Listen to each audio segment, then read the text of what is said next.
Olá, tudo bem? No vídeo de hoje eu vou mostrar para você passo a passo como conectar e encher corretamente o tanque de água e também como instalar o pano de limpeza no seu novo Dream D20 Plus. Então, vamos lá?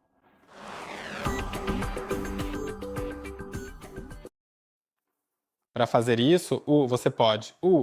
Primeiramente, vamos encher o tanque de água abrindo a tampa bem aqui.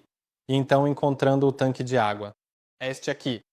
Você encontrará este pequeno botão aqui e assim que pressioná-lo, poderá remover facilmente o tanque de água.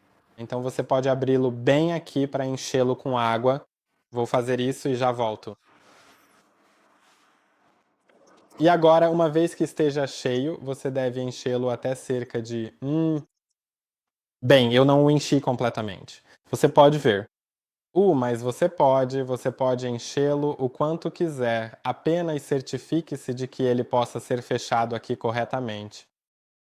Então, uma vez feito isso, você pode colocá-lo até ouvir um clique.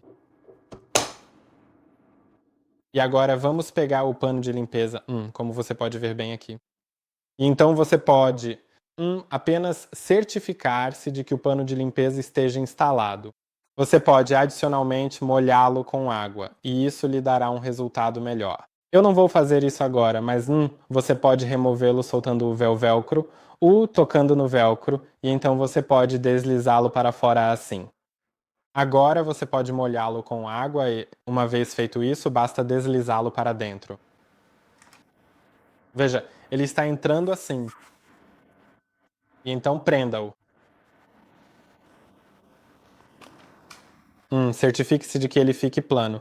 Você precisa esticá-lo com bastante cuidado, para que ele fique completamente liso e bem plano.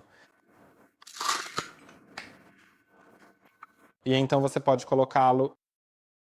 você pode fazer isso enquanto o robô está na estação dele.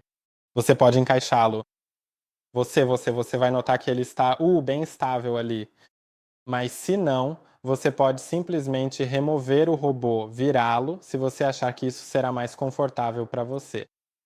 E agora você pode simplesmente começar a passar pano, configurando no aplicativo.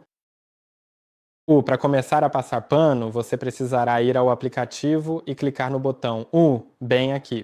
Agora você pode alterar o modo de limpeza e pode configurá-lo para aspirar, passar pano, aspirar e passar pano, e então você pode ajustar algumas configurações. Eu vou apenas passar pano e posso alterar a umidade do pano de seco para molhado. Vou deixar no padrão. E então você pode alterar a rota para padrão ou intensiva, às vezes também rápida, mas não pode ser definida agora porque estou executando a tarefa pela primeira vez. Então vou definir como padrão, e então você pode começar clicando no botão limpar. E é isso. Espero que este vídeo tenha sido útil. Não se esqueça de curtir e se inscrever, e vejo você no próximo.